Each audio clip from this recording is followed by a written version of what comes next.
that's your number one shot. Mm-hmm. And how far away from the window were you? I was a foot from the window. That's half Okay. the width. Back 1 foot. Okay. Yeah. And then go to your next one. This one was 4 feet. Okay.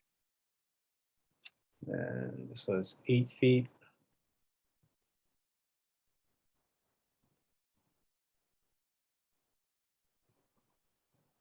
Let's see. Now what do you have over? Go back to your second one.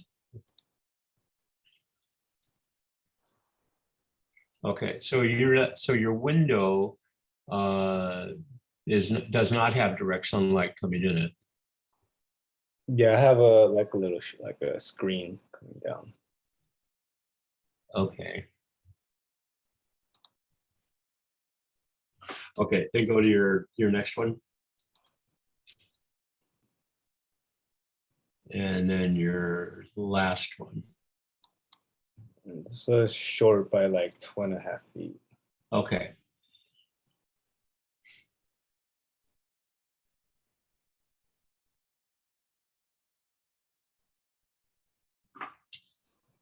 Okay, so one of the things that in looking at your samples,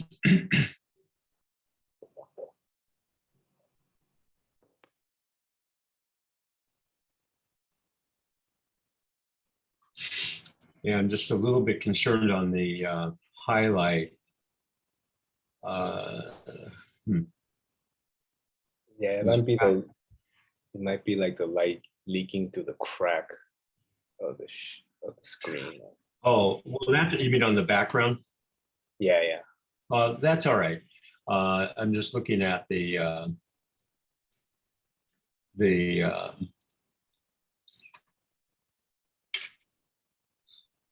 highlight itself on the model. Yeah. So it's like leaking through the crack between the screen and like the wall. Because it's just trying to think if we have to compensate for some of your exposure. Go back to your number one.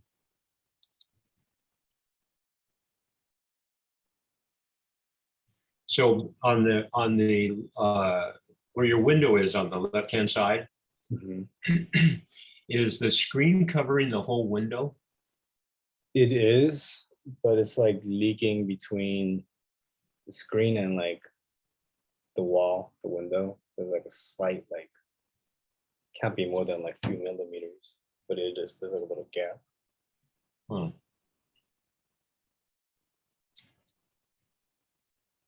All right, so it looks like, and then go to your number two.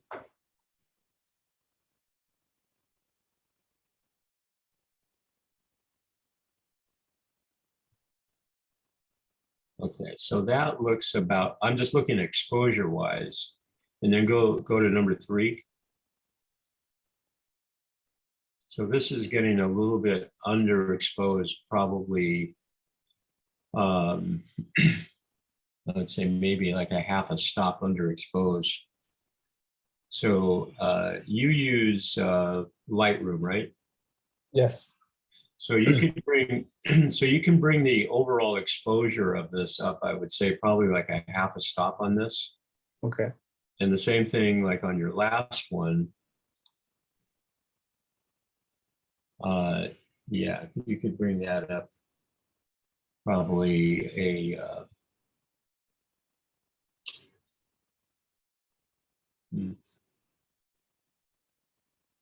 maybe 3/4 of a stop. So were you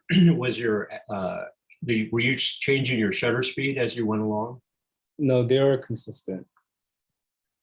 Well, the aperture should be consistent, but for you needed to compensate for exposure because obviously, you're moving further away from the light source. Oh, I thought we were supposed to keep all the camera settings consistent.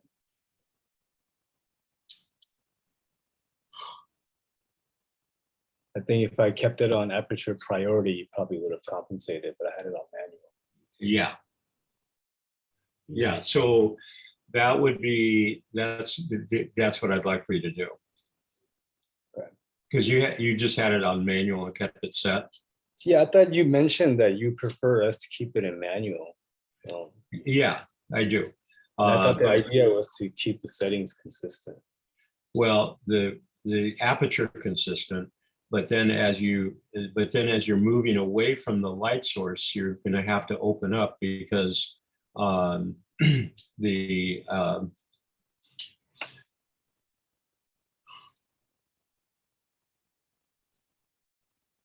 I'm just thinking here of what how to phrase this. Because the further you move into the room, you know, the more on the other parts of the subject, other than the highlight. Just trying to think for our test if you have to do this. Yeah, I understand like what you're wanting us to achieve now that I'm here. I thought like we're like kind of studying the drop off of the light while keeping the settings constant. I didn't realize we should expose like equal exposure, try to with each shot. Should I just kept it on that? Well, the idea is not to overexpose the highlight, you know, your highlight. We don't want to overexpose that.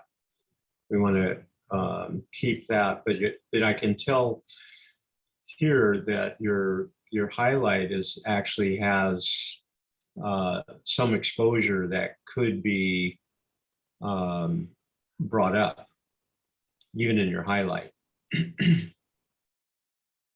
So I would say like this is probably anywhere from a half to 3/4 of a stop under. And then your third one is probably, you know, like a 1/4 of a stop to a half under. Your second one, the exposure, you know, that the exposure there looks good.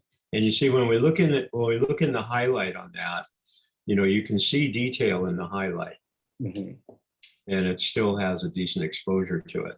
And then if you go to number 3, you know, there's still room for bringing the exposure up slightly. It's still going to be, you know, the overall exposure is still going to be different than it was obviously in your first one because you're further away from the light. So I would say that's something that you could bring up slightly in numbers 3 and 4 in Lightroom. Okay. Okay.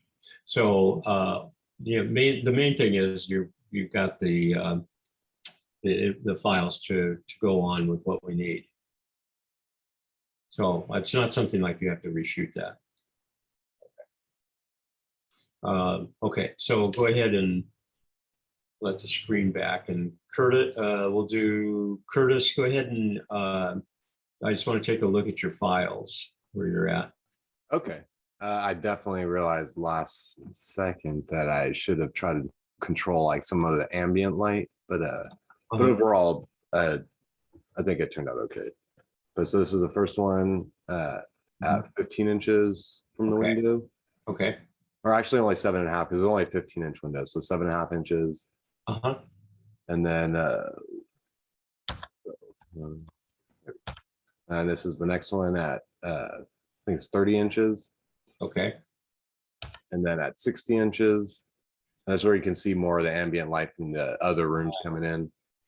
And then this one's at 120 inches or 10 feet from the wall.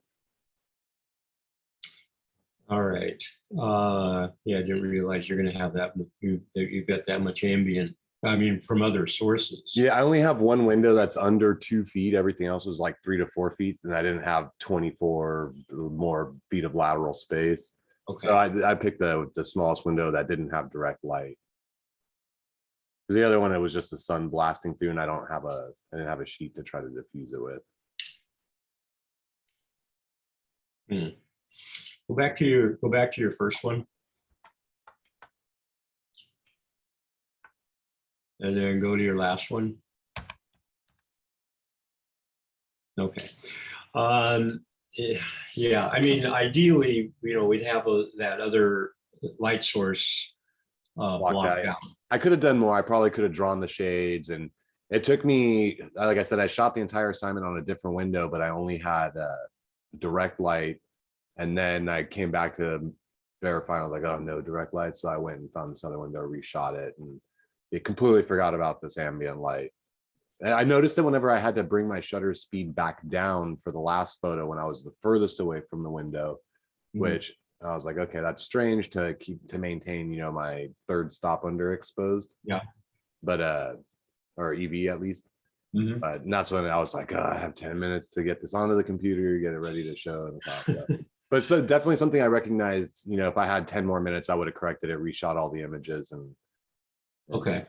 Well, I'm probably going to want you to do that. no, definitely. I definitely will. Yeah. Yeah.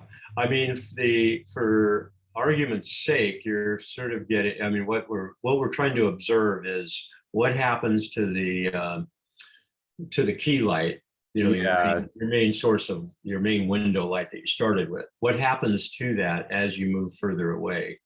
And what happens to the highlight and shadow, relationship on the orange as you move away? So with this, where you're getting so much ambient from these other sources, it's sort of It's harder to tell It's without yeah. trying to mentally block out the right side, which is very difficult to do. That's why I was trying to analyze just the qualities of the key Yeah. light, or what was intended to be the key light. Mhm. And it definitely gets much thinner by the time you get to that last one. Right. The light quality obviously is much softer on the left side of the orange in the bottle. Yeah. It's completely different type of light than this one, where it's more- Right. So I think it would be better if you didn't have that other ambient, or that other window light showing. I'll block it out for I think Yeah. I would assume we're doing another series of these. So Yeah. Okay. okay, I'm gonna stop sharing. Great. And Danny, let's take a look at yours. Okay.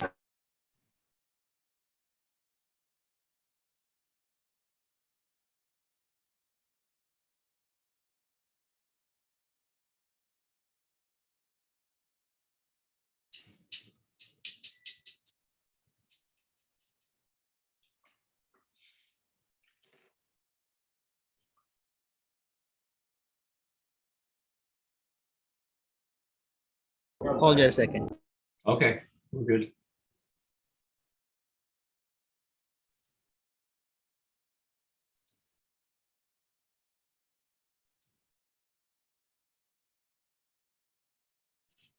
Sorry about all the noise, but so this is my setup. So Okay. basically, I'm working with a 12-foot window in the hotel room. So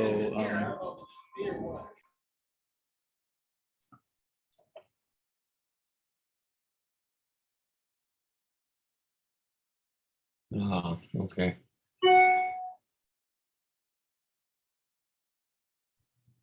so basically, I had to move away at least 6 foot from the window to take the first one, and then on the second one,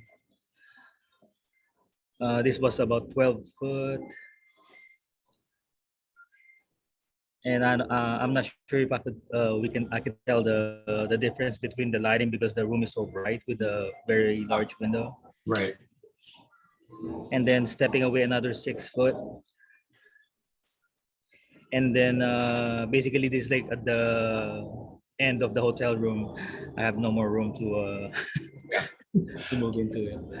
But I noticed that because I had to use my phone on this shoot, I didn't have my my mirrorless with me. And I noticed that all the shots as I go farther inside the room, the camera was compensating for, it was increasing the ISO and the shutter speed. But oh no, the shutter speed remained the same. Oh no, I'm incorrect. The focal length remained the same, and what's the other one? The ISO. The So- ISO was increasing as I was moving farther inside. Right. So Right. also the focal length. Yeah, I think that's it. Yeah. Oh, the focal length and the f-stop remain the same. Okay. So so are you planning on redoing this like at home? Yes, I am. Oh, okay. Yeah, because I think, for this, you've got so much ambient light that's coming through there, Yes.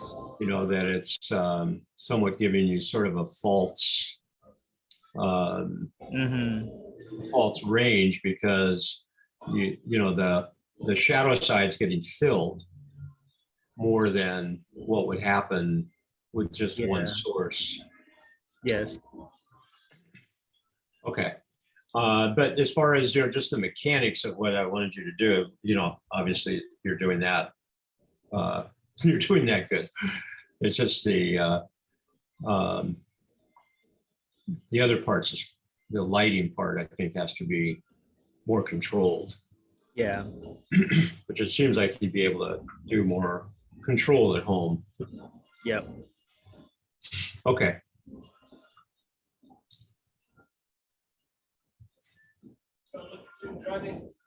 So let's see. We're missing Emily and Alicia, so we'll give them a couple more minutes here.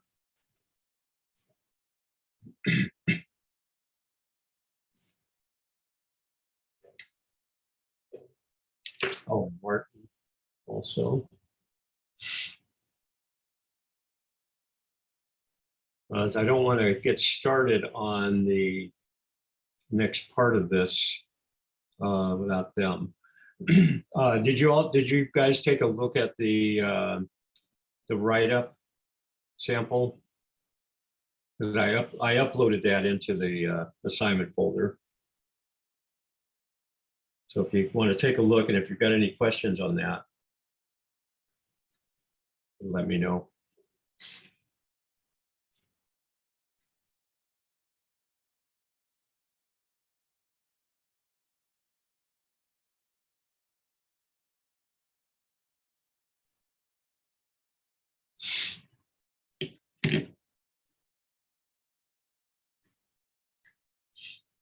So we'll just hang out here for a few minutes until they show up.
Johnny, actually, if you can you bring your those files back up? I want to take another look at them. Yes. Should I bring up the Lightroom? Or is it? Are they in, or do you have them in Lightroom? Yeah. Oh, Sure. yeah. Okay. Yeah, tweak the exposure a little bit. Mhm.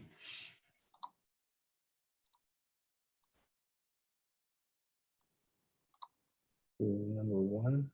Mhm. Number two.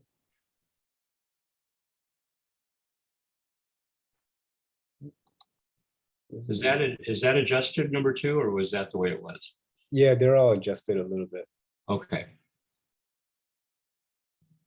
This is number three. that's three. Yeah. And this is four. Okay. All right.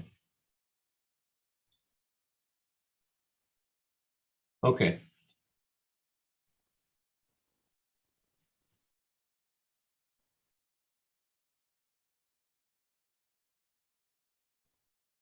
Because when you go ahead and put the magnifier on the highlight, right there, and bring that up to like 400%.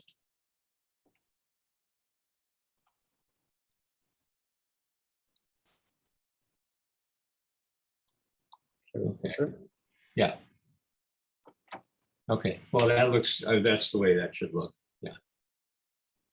Because you wouldn't see, because you're not seeing any detail like in your. So go to number 1, and let's look at the same area in number 1.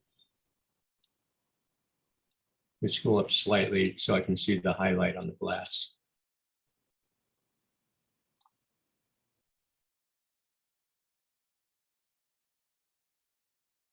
So the area where there's no detail on the glass, Mhm. yeah, right in there. So that is like a section where the screen is not blocking the sunlight. Is that what's happening? Yeah. I see. Okay. Yeah, well, that makes sense then. Yeah, because there wouldn't be any detail in there. Okay, so I think that that sort of corrects what we were looking at. Okay. For those other ones.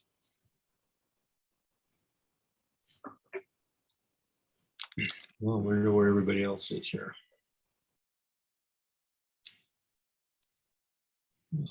There's Martin.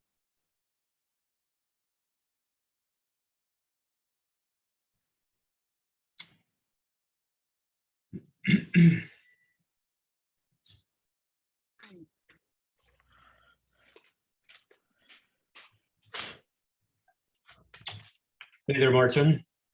Hey, so we're How'd it go? supposed to. It was really rough. Okay. We were supposed to be back at 12:40, and I'm a little late, but I ran into a Okay. lot of logistical problems here. All right. Well, we're good. Are you able to show your files? Give me a second. I'm transferring them over to the computer. Oh, okay. So, because I just want to check to see what they're looking like to make sure that you're good for you're good to go on them.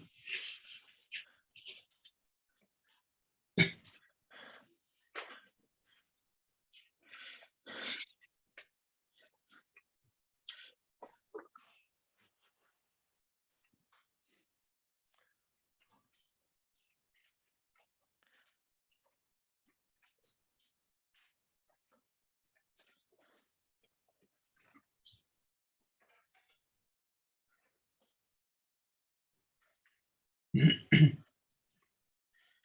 I the first one back, or is everybody on? Yeah, everybody's on. Okay. Sorry about that, guys. I apologize. That's all right. No worries. All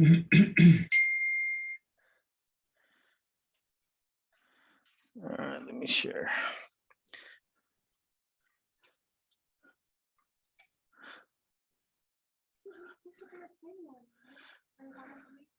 Okay, so this is somewhat the area that I'm working with. Uh-huh. Can you guys see it? Yeah, so that's the window. Yeah. Okay. Unfortunately, it's the window with the less width. Everything else is 6 feet or more. Okay. And how far away is your setup away from the window? This was before I set it up. I Oh, believe okay. this was at least 4 feet, but just to give Okay. you an idea. Yeah. All right. So I used a blanket to diffuse the light, Okay. and this is my first shot Okay. at let me see, at 400, 3 feet away from the orange and the bottle here. Uh-huh. So So your window is on the, trying to keep it 70 degrees from the subject. on the, the On the left source of the, side. so it's on the left side. So Yeah. what we're seeing on the right side is, And that's why I was saying I ran into a lot of logistical issues because there's a total of 5 windows here. okay, all right. So I try to choose the angle that was, the least problem, if you may. Well, so are you able to block off any of those other windows? That would take a lot of time.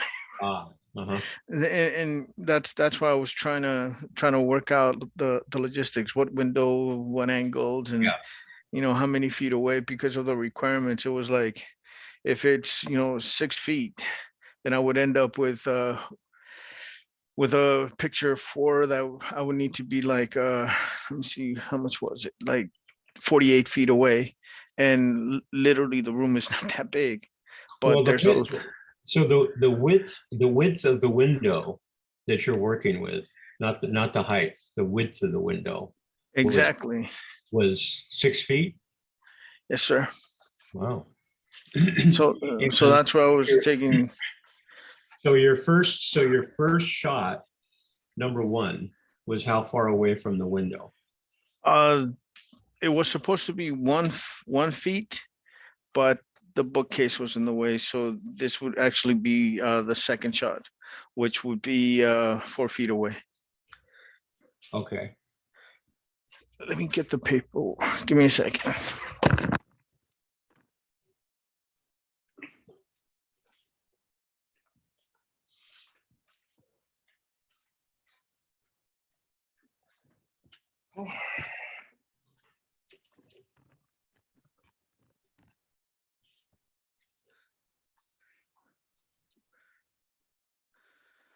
So this would have been the first shot.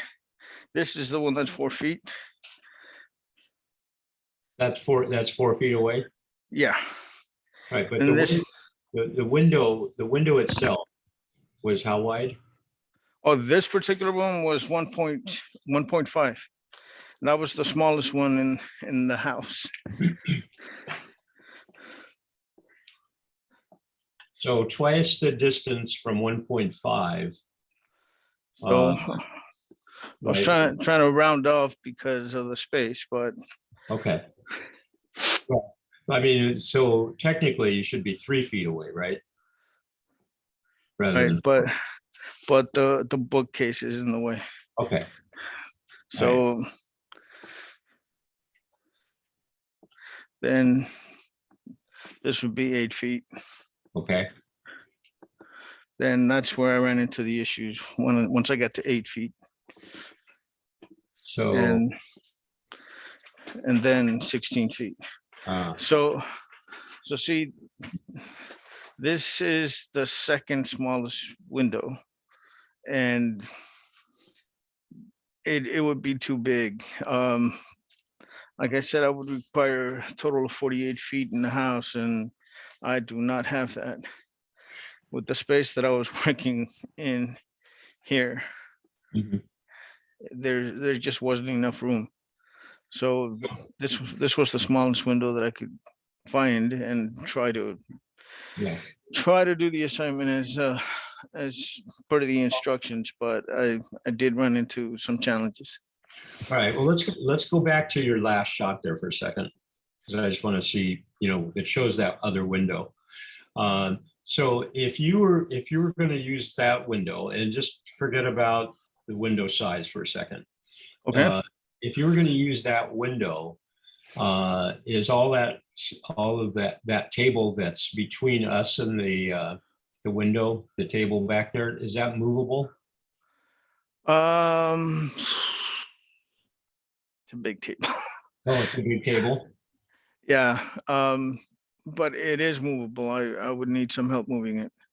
Well, either that, or if you use that tabletop, the table itself, Mhm. how how close is that table to the window? I'll say a chair's lengths away.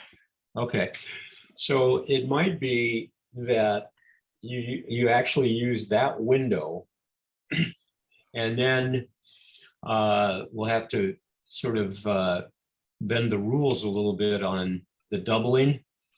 Okay. So if you use that window, which looks like it's that's probably like at least a 4-foot window. No, sir. Oh, It's bigger than that? Oh, eight it's feet.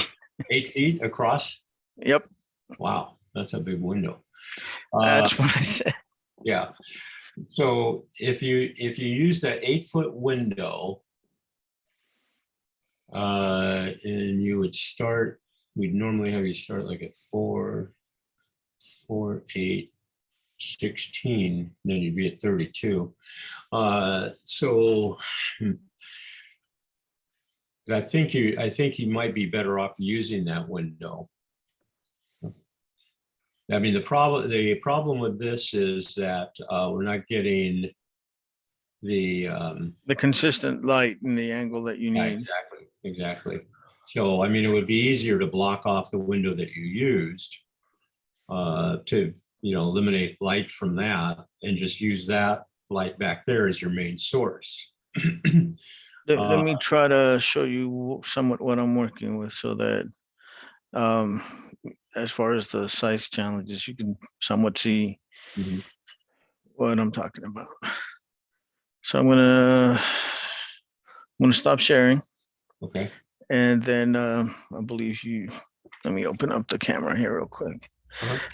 And I am gonna disconnect this and go mobile for a little bit. So the window that's in the picture is the window behind me. That's the big window? Sure. Okay. Then there's another window here, Uh-huh. But that's got curtains that you could block off. somewhat. Yeah. And I have another window here. That's the window you used. Yes, correct. Okay. And another window here. So I've got light from multiple directions, and that's what I was trying to block off and try to work with. All right. So my suggestion would be that we sort of work around your window situation. That Okay. you use the 8-foot window and that you start and we'll just start it at 2 feet.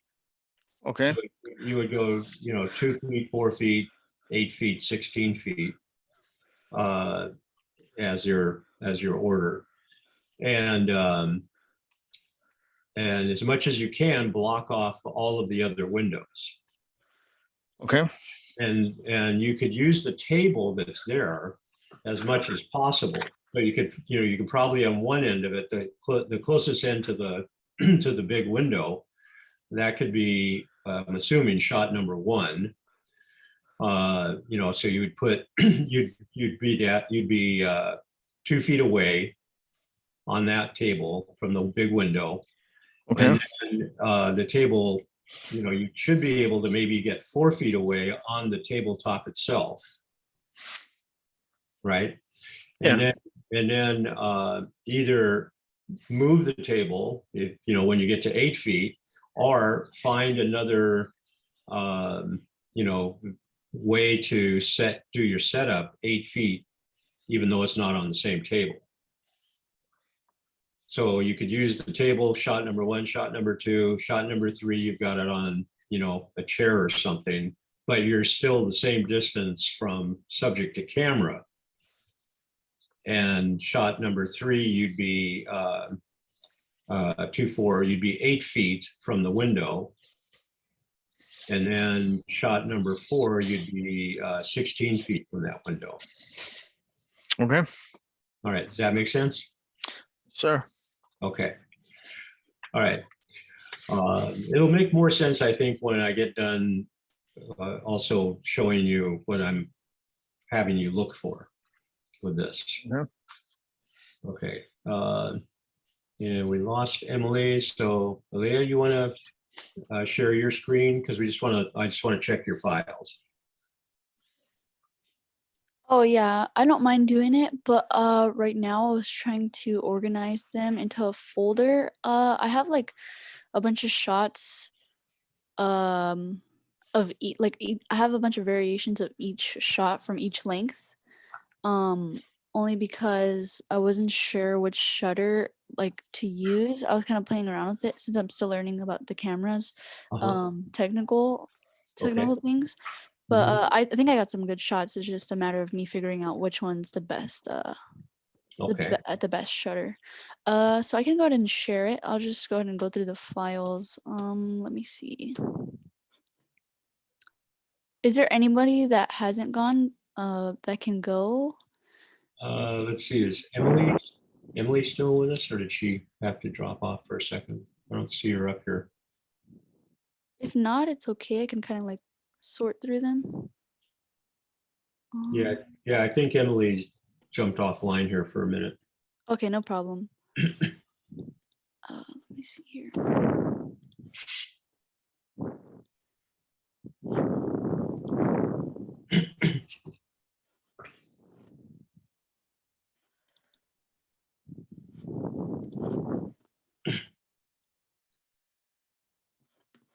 Yes, there's like a.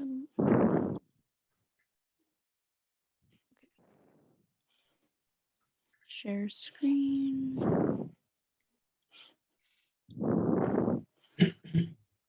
Are you guys able to see my screen now?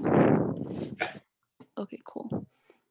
So this is, I believe, this should be the one at 6 feet, but since I'm still sorting through them, Uh-huh. I'm not too sure because I have to go back and look at my settings and like where I marked it in my notes. But Okay. this should be the one from 6 feet. I managed to get the orange. And the shutter speed, I think it was at, let me check on my camera.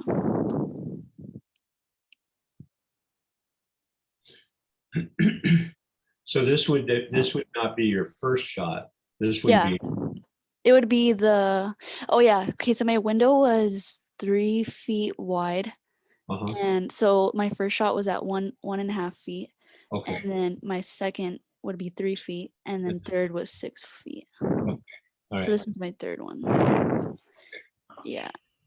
Let me see. So the windows in the background, are you able to use anything to block the light out from them? I was trying to figure out how to stick a blanket in the actual, because the window has like a shutter door that we have Mhm. like on top of it. Yeah. And I can open up the shutters, but I can't like open the door. So I didn't know how to stick anything like, and Well, then is there anything that it doesn't have to be necessarily be over the windows, but like if you just put up a backdrop between, oh, where the countertop is, mm-hmm. if you put a backdrop up there to block the windows out, I see that, what you mean. Yeah, that I could could, probably do it with one of, yeah, I have an idea in my head where I can kind of put down a blanket to okay. cover. So that's going to work better. Mm-hmm. But as far as how things look in this, if this would be 6 feet away. Mm-hmm. So everything looks right on the subject. Mm-hmm. I'm eliminating in my head the windows in the background and what they're doing, because obviously that's causing, this to become transparent from the background. Mm-hmm. So what we're looking at really, and what we want to look at is what happens with this highlight from your main source, your key light, Mm-hmm. and on both the bottle and the orange. So those look right. So that's what we're looking for. Okay. And your exposure looks correct Okay. for this. So the only thing that I'm going to probably want you to do, is come back and block this out so we don't have this light interfering, contaminating Mhm. our foreground. Okay. Yeah. Okay. So just as long as I block off the background and reshoot it with Yeah. blankets covering or something. Yeah. And preferably the blankets should be like a certain color, right? Like maybe somewhere like just a plain color. Well, it can be just a plain color, just as long as it's not, just as long as it's not transmitting the light from behind it. Like something thick to make sure Yeah. the light right. Okay. Okay. Exactly. Right. Cool. Okay. Go ahead and stop sharing. Okay.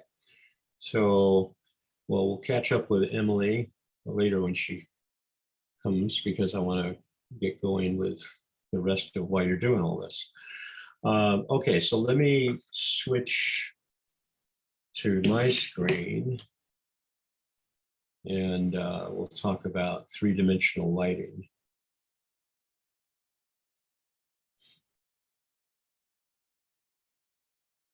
To do it with good.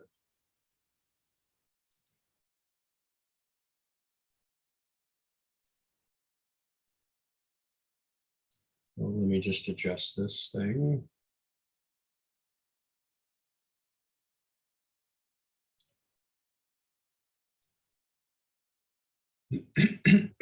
Okay. All right. So on the left-hand side, you can see three-dimensional contrast, right? So this chart will be posted so that you can refer to it, because you're going to want to use this in looking at how you're analyzing, these technical parts of the assignment. So let's sort of look at the categories here of how this works. So the whole idea of three-dimensional contrast that these fellows put together, Dean Collins, Tim Montwani, and Bill Huschenhoff, what they came up with quite a long time ago was a way of analyzing light as it hit different surfaces, and using different types of light, mainly, divided into specular and diffuse, what the properties of that were and what the effects were when they hit different types of specular surfaces or diffuse surfaces. And from that came this whole study on becoming more aware of when we go out to photograph things, the best way to create shape. So, and this becomes more technical, but again, it sort of goes back to understanding the technical gives you the ability to break all the rules, break all the laws, and be more creative with what you're doing. And we sort of divide things into two categories that we're photographing. One is objective. So objective meaning you're hired to shoot the Target catalog for their housewares. And so they want all of the housewares photographed so that when people look online to their catalogs, they can see exactly what the product looks like without any photographer interpretation of it. And so the lighting, plays a very key part of that. And then on the other hand, there's subjective lighting, which is what you are encouraged to do with your creative assignments, where that's the photographer interpreting a subject matter that maybe the viewer can't even distinguish what the subject matter is, or that there's such a distortion or perspective alteration that it becomes, so much more subjective.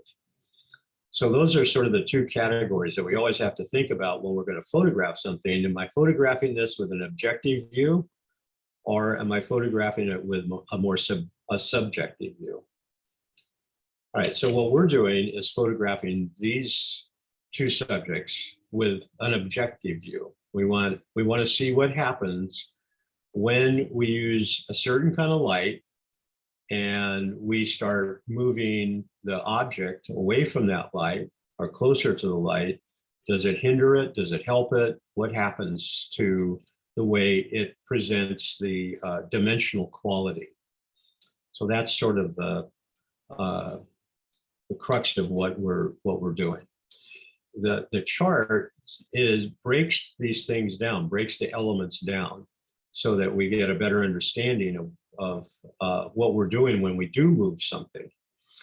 So a lot of times you can put a light on something and intuitively you're going to look and go, okay, I should move the light a little bit to the left. You're just doing that intuitively. You're not necessarily referring back to a more technical, benchmark. And what this will do is help you understand a lot of times what you're doing intuitively, even though, intuitively it may look beautiful, may look exactly like the way you want it to look, but why does it do that? And that's sort of what we're trying to get across with this. So the first column that we're looking at, specular, is representative, and I'm just going to go back and forth from the chart to the image. So when we say specular, we can look, here's our highlight, and this has a specular point to it, a specular highlight. When we look at the orange, we can see here's the specular highlight, and we can see then in between the specular highlight and the shadow, so between the specular highlight and the shadow is this diffuse area. This is what we're calling diffuse, is that area between the specular and the shadow. So that's that sort of transfer edge that we've talked about. And then again, that transfer edge can be very narrow, very hard, or it can be very spread out. So those are sort of the three elements that we're considering. And then we're looking at the controls to that. So let's take a look at, on the specular side, the controls. It controls for contrast, size of the light source. Okay, well, here's my light source, is my window. Pretty, it's right there in the picture, so we know what it is. So obviously that can be varied. And when we vary the size of it, that contributes to the level of contrast. Distance of the light source to the subject. So right now I'm 2 feet from the light source, which is the curtain. That's the light source with the daylight behind it. But my actual light source is considered the curtain. So my distance between here and here is what I'm looking at. That's what this covers. Surface efficiency. So the surface efficiency of the bottle of glass is 100%. So in other words, whatever light is hitting it, you're going to see it at 100%. When we look at the surface efficiency of the orange, that changes. So the orange is not reflecting 100% because it has a texture to it. And then we have the tonal efficiency. And so the tonal efficiency relates to the specular object, my glass, has a less tonal efficiency because the surface of it doesn't spread the light out in comparison to the orange, which has a diffuse surface, and it spreads out the tones. So you can see the difference in here, going from the highlight to the shadow, there is, sort of that gradation. So that's the tonal efficiency.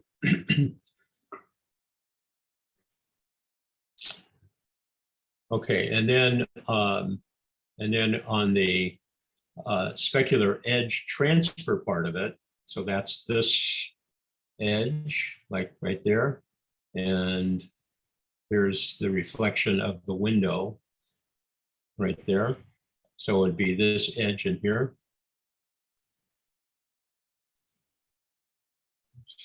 Too high there. We can see here's the highlight, And then this area is the edge transfer until we get over here to the shadow. So again, what controls that is the surface efficiency. So the surface efficiency on the orange is different than it is the glass. It gives a better range of tones because of the fact that it's a diffuse surface. The aperture, depending upon where we are, what we're seeing, the aperture can either make the edge harder or softer. If it's somewhat out of the depth of field, the edge is going to appear softer because of the aperture. So in other words, as the focus falls off, if we're say shooting at a wide open aperture and this highlight was in focus here and the focus started to fall off over here, that edge would also be less, well, it wouldn't appear as sharp as the edge would be, say, here. So the aperture can help control what we do with our specular edge transfer. Then we go to the incident distance. So the incident distance is any incident light, ambient light that's traveling around. So if we have light that's coming from other sources, that fills in, that's going to soften, that's also going to soften the edge. Then we go to the reflective distance, and that has to do with basically the distance between the light source and the surface on this end of things. And then if we go to motion of light source, which is an interesting way of controlling edges, and I'll probably have to move over here to the model to make this point. So here's our highlight from my window, and here's the edge. Here's an edge. This is actually seeing the top of the curtain that I drew apart. If I had a light, instead of the sunlight, if I had a continuous light outside that was coming through the curtain, and I was shooting at, say, a 30th of a second, and somebody was outside shaking the light, you would see that this edge would go softer by the actual movement that's happening behind the light source. So in other words, the light's moving, somewhat shaking, and while I'm making the exposure. So I'm not shaking the camera's locked down, but if the actual light source behind this curtain was on, this would be a softer edge. And then we go distance of origin to the diffusion surface. So this is my diffusion surface, is the curtain, and the distance to of the light. Oh, wait a minute. Let me make sure I'm getting these in the correct order. The distance of origin of the light to the diffusion surface is what we're talking about. So I'm using sunlight, and the distance to the sun is, what was it, 96? One of you knows this. 96 million miles away. So with daylight, that's always going to be fixed. So we can't really change the distance of sunlight to my diffusion material on my curtain, but we can if we're in the studio or anyplace else. If we're using a light source and then a diffusion source in front of the light source, we can change the distance between the two. And that is also going to have an effect. So let me ask you if that makes sense to all of you. Definitely. Or at least that is for me. Okay. All right, so we're gonna just sort of concentrate on these here for a minute and sort of take a look at how they affect this as we move further away, because this is what I want you to be observing for your images and in your write-up. So this is our number one. This was my number one photo, and we can see that the difference between the way that the light reacts on the bottle and the way that it reacts on the orange. So pretty straightforward with that. So the edge is very hard. The highlight starts up here and draws the shape of the bottle really nicely, all the way from the top to like right here. And what happens here? Well, the bottle now reflects this. It's reflecting what I put it on.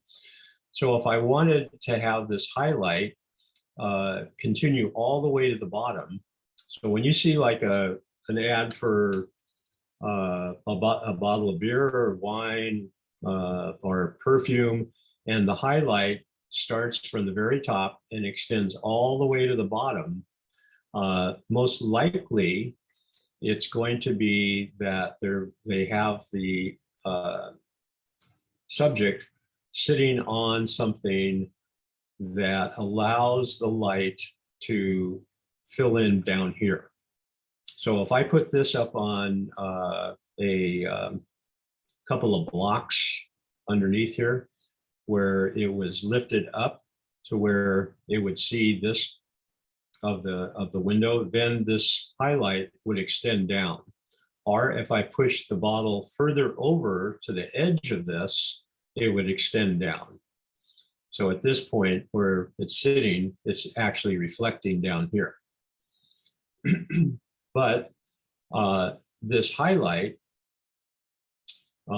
is what is helping draw the shape of the bottle. What interferes with it is what I used, this curtain, which has all of the texture and then folds in it. So you can see the texture and folds because this bottle is reflecting everything about that curtain. So that is not helpful in this particular case. So the better solution would be to have a nice piece of clean diffusion material over the window that didn't have any creases in it or any texture to it. And then you would see this highlight be absolutely perfect. But I wanted to do it this way just to show you, which is also being seen in some of your examples, that this is seeing 100% of everything that's out here. And so in this case, if this was a commercial job that we were shooting, this would be a big no-no, because that's distorting what the bottle actually looks like, right? All right, so that's one thing that we're looking at the distance to the window that we currently are, is how that affects this bottle. Now, this is a reflection that is being caused by the bottle seeing from the incident angle, as we call it, the back portion of this window. So this is a reflection of that. And it actually, you know, if this was pure diffusion material, this would look a lot better. Again, because this is reflecting all of the creases and what have you, texture of the curtain. So just imagine if that was a nice clean piece of diffusion, that would actually look pretty decent. So it is conceivable, you know, that you could just take a bottle that you had to shoot, put it next to a window like this with nice diffusion, and wind up with a nice, beautiful highlight, and then also a reflection that helps show the density of whatever was in the bottle. So this shows you actually fairly accurate what the color of the contents of the bottle is. The thing that's inaccurate is that it's showing the lines of the curtain and the texture of the curtain. So that would not really work too well, but it does show the actual color of it. So a lot of times when we shoot wine, beer, liquids, or whatever, we put little cards, directly behind the bottle or the glass, if it was a glass or something, to get this kind of effect. All right, let's look over here at the orange, and you can see now the difference in what's happening in the highlight. We're not seeing any detail, obviously, of the curtain as we do here.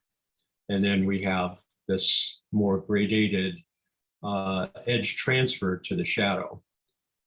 And at this distance to the window, we get a fairly nice rendering of the orange going from the highlight to the shadow with the diffusion area. It tells us the orange is round. And that's, because of partly because we are so close to the actual light source. So the light source is very good sized on this, and that helps draw the shape. All right, does that make sense to everybody? Good. All right, now let's go to the second one. All right, so now I'm at 4 feet away. And what do you start to notice happens with the highlight? Definitely shrinks. Or it's covering less surface area, at least. Right. So the highlight, we can see it dropping down, which looks fine, but then it sort of leaves, and then it comes back again, and then disappears again. And this will obviously also decreases in size. So And also the transfer age. Go ahead, I'm sorry. well, so it's telling you between the two that we're. Let's see. Hold on 1 second. So it's telling you between the two that as we move further away from the light source, we're lessening the objectivity, of the subject, because we're not telling, at least on the bottom, we're not telling the whole story. We're not giving it that 3-dimensional quality, because we've got this big missing gap in here. What was that? There was a comment somebody had? I was just making a comment that it also changes the transfer edges. Yes. What happens to the transfer edge? They're minimized. They're smaller because of the area and the way that the light is hitting them. Right. So when we look at the orange, is where we can see this quite evidently, that that diffuse area between the highlight and the shadow starts to decrease. So that nice diffused area starts to decrease. Then we get to our third one. So now this is, in my case, this was 2, 4, 8 feet away. Here's our highlight. So we still have a bit of a highlight on the neck, bigger gap, more space without the highlight. So this shape becomes really somewhat indefinable. And we can see with this shrinking highlight on the orange, we're winding up getting actually a harder transfer right here than we had, than we started off with. So the further out we're moving. And then we go to number 4, and I'm suffering some of the same problems that you all are. I didn't have my windows blocked out. But you can see what happens to our original highlight, where it starts to become, instead of that beautiful diffused light, it starts to become more specular in trait rather than diffuse. So it's winding up having more opaque, it's becoming more opaque than it is transparent.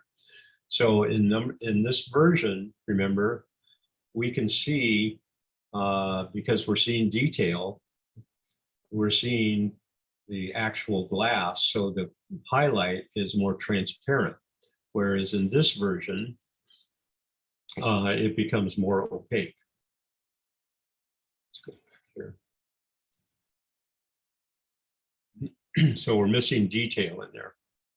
Even though it's reflecting the room, we're still missing detail in there. All right, so does that start to make sense to you all? About how well, let me just sort of ask you, what do you see happening overall as we move further from that larger light source in number one overall? So overall, much less light on the subject.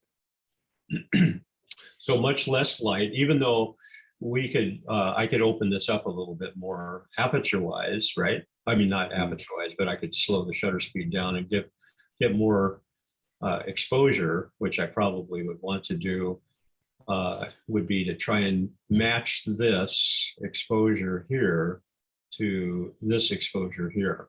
Wouldn't you in that point lose, then kind of blow out your shadows or start to, well, you could obviously impose like, move that, but because for the most part, I know it looks fairly evenly exposed, just on the highlight side, just a lack of highlights.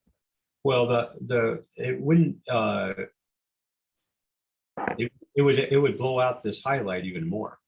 So Yeah, if you had to increase the exposure to try to bring it up overall, to bring the highlight up. Thinking that shape and definition start degrading the further away you are from the light.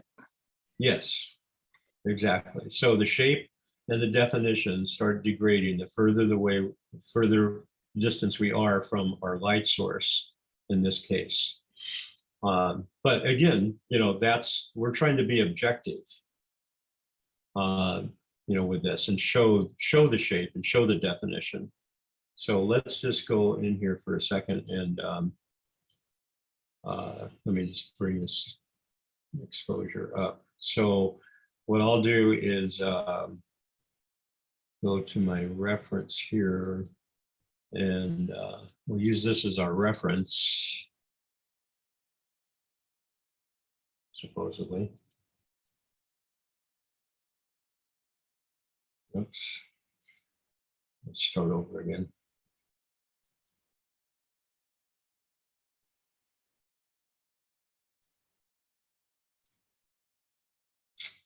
Undo this. Sorry. Come back here.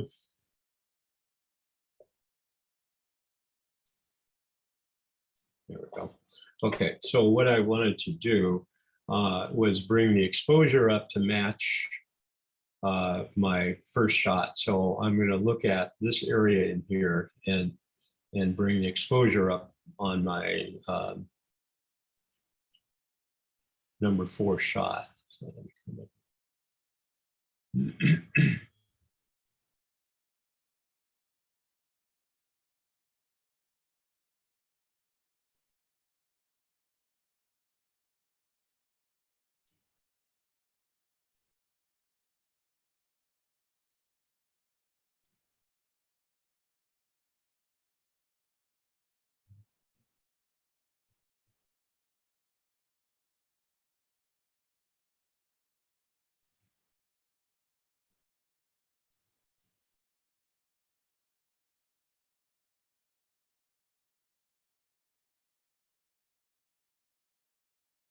So I'm just comparing the two.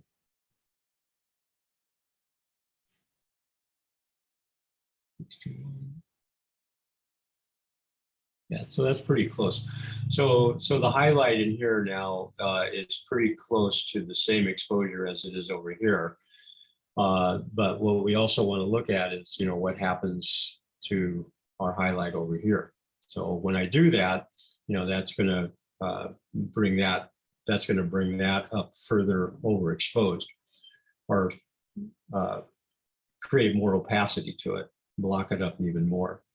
So there's, you know, two ways of doing this. We can either bring the overall exposure up, which causes that, or we start to bring in fill light that then fills specifically maybe just this particular area. All right, so that's what I wanted to show you is for your, when you get into the analytics of this,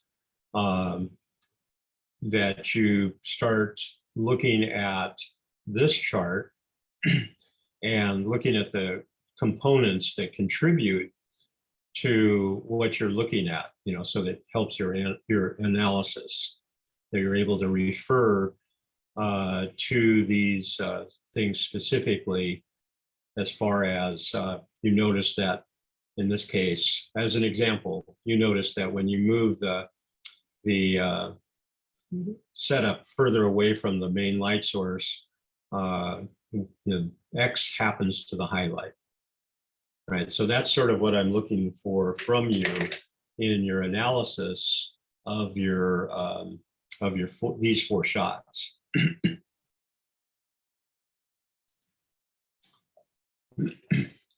Okay, so any questions on that?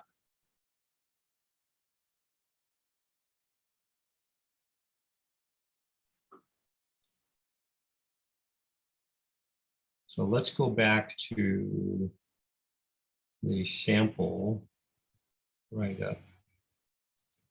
Let me just bring this back up.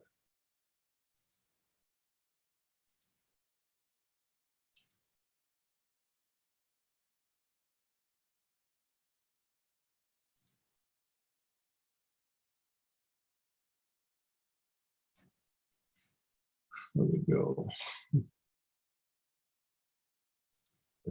Sorry. Okay. All right. So here's our here's our analysis. So what I want to make sure that you have in here under qualities, well, let's start up here with what exposure you have, and this is going to change most likely with each shot. Your shutter speed or your ISO is going to change, where your f-stop will remain the same as you do this. Focal length of the lens is at set at a 35 millimeter white balance daylight. And then I'm filling in the direction. So these are the four things out of the 6 that I really want you to analyze on this group of images. So it would be the direction of the light, the brightness. So the brightness is normal, specular diffuse, and obviously we're using a diffuse light source, and the color is normal. We're not altering the color at all. So then this is where that chart's going to be helpful for you, is in analyzing the shape and the texture, and then also drawing a conclusion. With each one of the shots, each of the 4, I want you to have a conclusion, and you can compare them, you know, to shot number 1, because obviously shot number 1, as we just went through, is sort of the hero in being able to tell the subjectiveness of the subjects compared to shot number 4. All right, so does that make sense to you all? Any questions?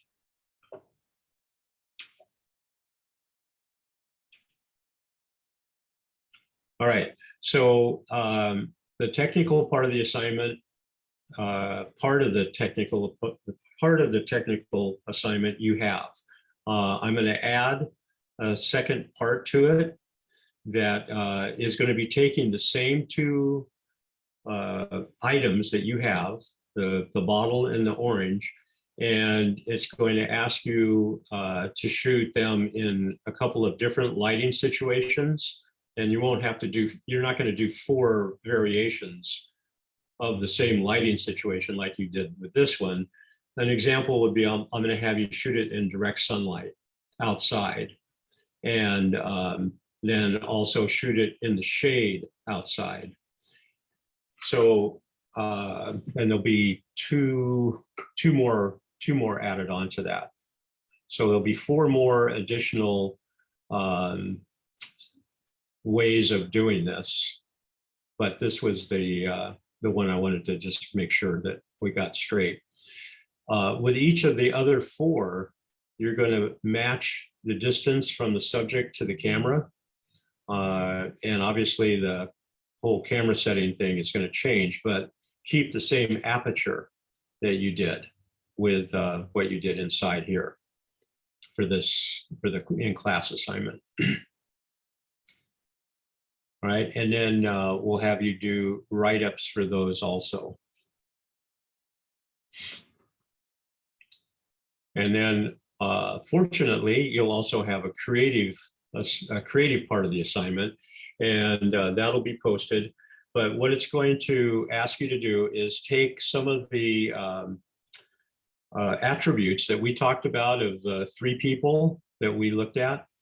So and it doesn't have to be all from one person. So as an example, with Joe, with McNally, what was, what were some of the attributes of his work, would you say?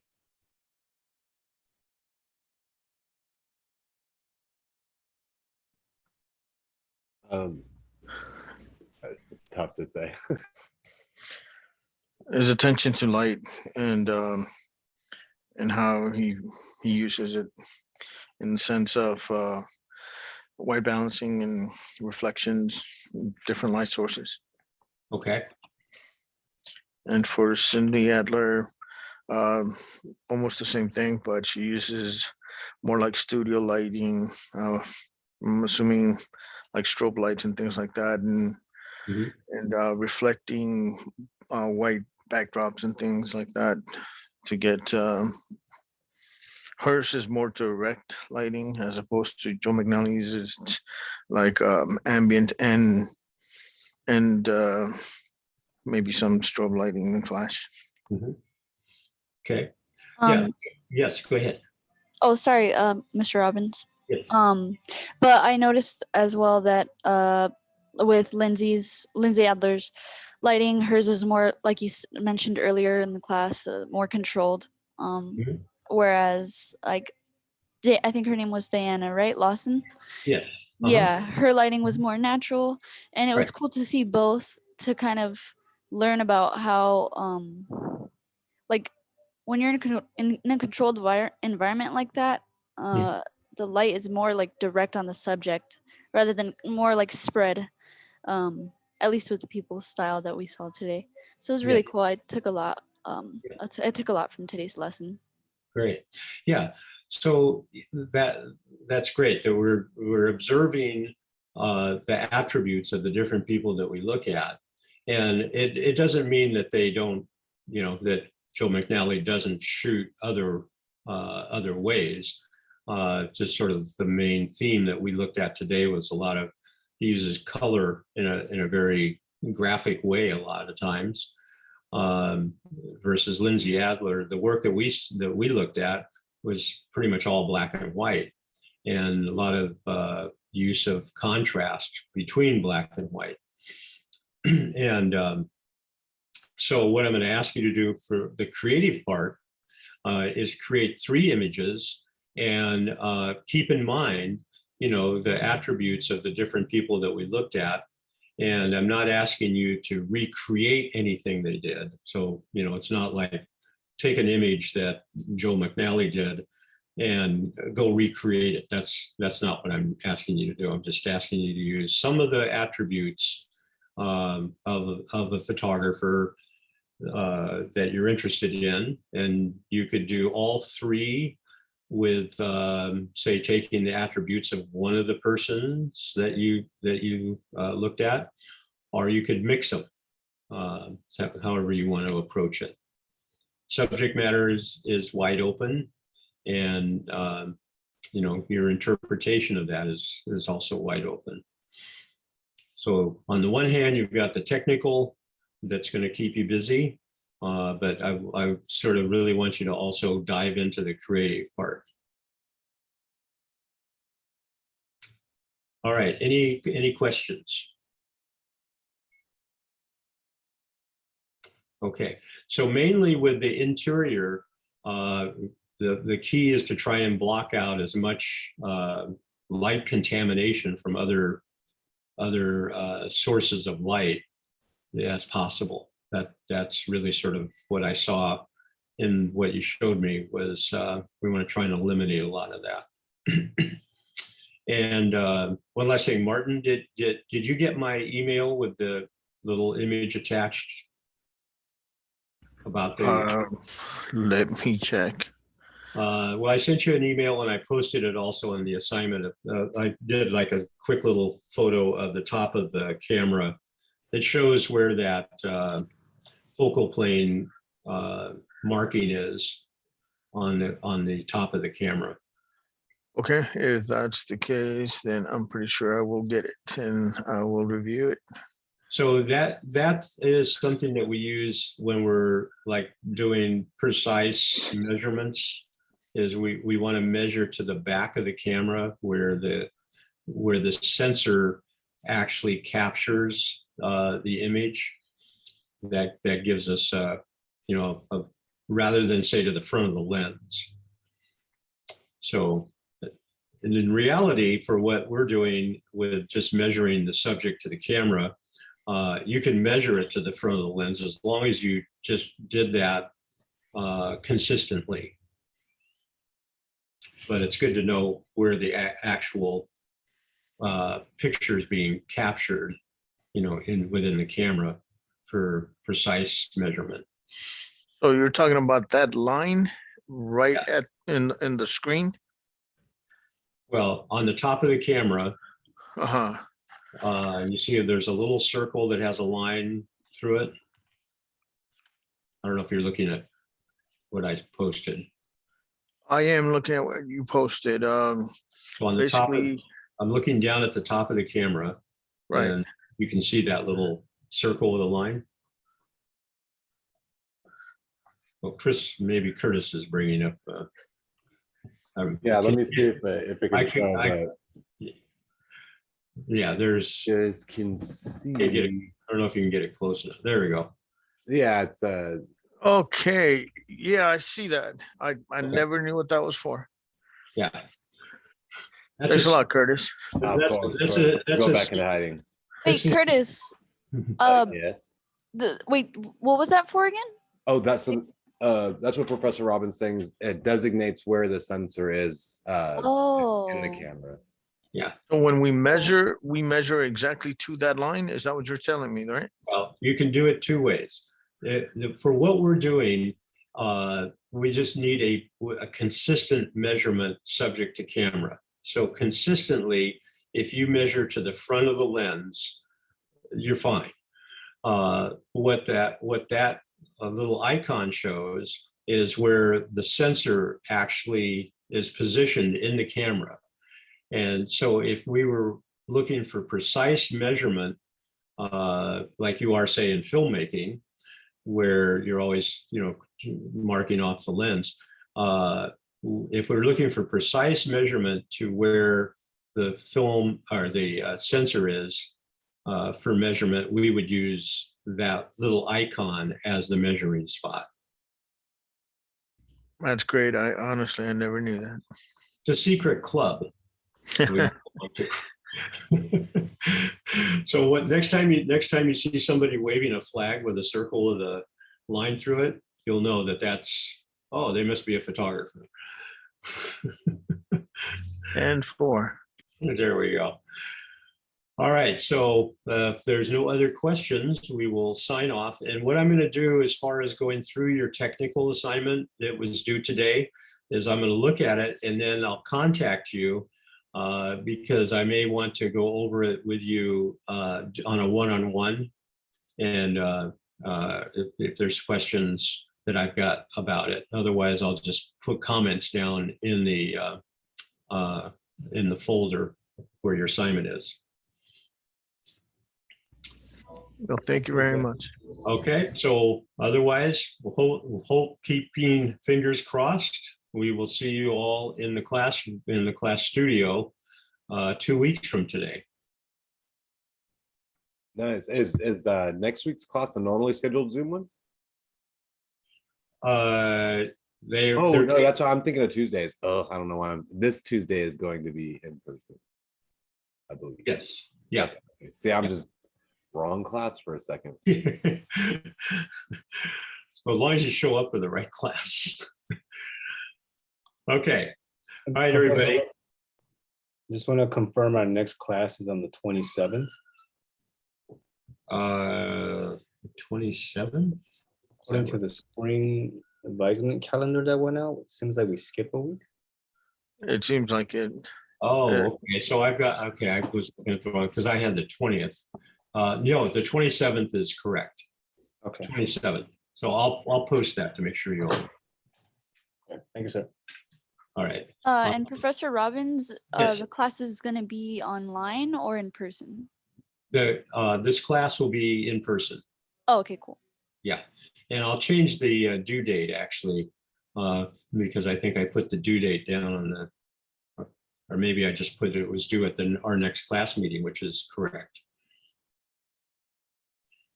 All right, everybody, have a good day, have a good couple of weeks, and like I said, I'll be getting in touch with you about your technical assignment from today. Thank you very much. You Yeah. do the same. All right. Thank you, All right. Professor. Have a Professor. good rest of your day. Take care, everyone. Bye, Hang on one guys. second, Professor Robbins. Yes. Oh, I was just gonna say, because you know that I'm moving and everything, so our last Oh. day here is on the 27th. Oh, So okay. just in case it gets crazy chaotic, I might have to zoom in for the next yeah. class on the Yeah. 27th. Sure. But hopefully it won't be, because if we're pushing it till the 27th and it's still chaotic, that's a bad sign. Yeah, well, we had a place lined up and then it fell through because the lady, as sweet as she is, that was gonna let us like rent out a room until the market opened up a little more down here. Oh.